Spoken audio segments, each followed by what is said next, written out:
Hey guys, it's me lukemick here. Please just try to ignore my shiny nose. There's a little pimple I want to get rid of that's right there. So, anyways, this is my review for Riddick.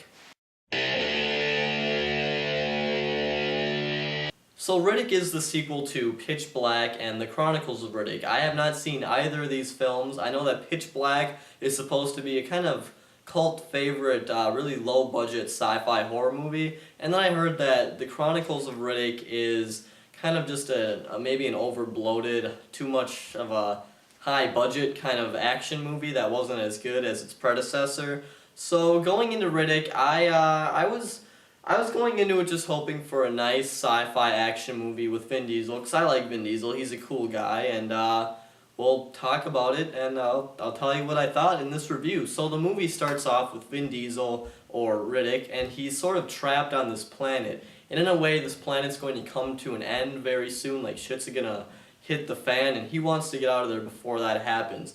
Meanwhile, a bunch of bounty hunters who are tracking Riddick down come in two spaceships, and what he wants to do is steal one of the spaceships so he can escape before, like I said, shit hits the fan. So the movie basically is about Vin Diesel, or Riddick, who trying to sort of outsmart these bounty hunters and take their ship, you know, get them while they're vulnerable so he can get out of there before, like I said again, shit hits the fan. So I just kind of repeated myself. So the story, it was, I didn't really expect much from the story going into it. I was just like, you know, I hope it can be just a good movie, you know, just an entertaining movie. And the story is just really straightforward, and there's not a lot to it, and I really didn't mind that. It's just, it didn't feel like a big, giant movie. It wasn't like Star Trek Into Darkness, for example, which I really do like. It was just a straightforward, easy-to-get-through movie, and I liked that about the story. There just wasn't that much, but it was just enough. So let's talk about the performances. Vin Diesel as Riddick is just badass, as you probably know. I'm sure he was in the other ones too. I think he plays the character very well, and, you know, he is Riddick. The movie is really surrounded by a bunch of just sort of pointless characters. I mean, you have all the bounty hunters, and you have the leader of the group of bounty hunters, and, you know, he's just sort of your standard generic character. And they're not bad performers. They did pretty well in the movie acting-wise, but their characters just really didn't do it for me, and I'm sure they didn't do it for a lot of people. They're just really basic and just kind of there.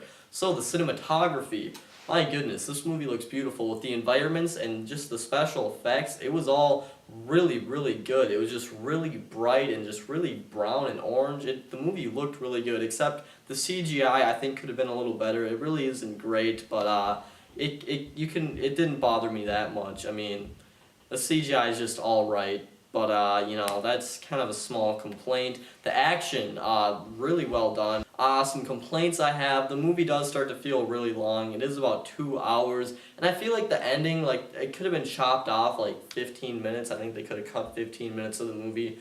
And the ending just feels really just sort of forced. It just feels really rushed, like they just slapped it all together.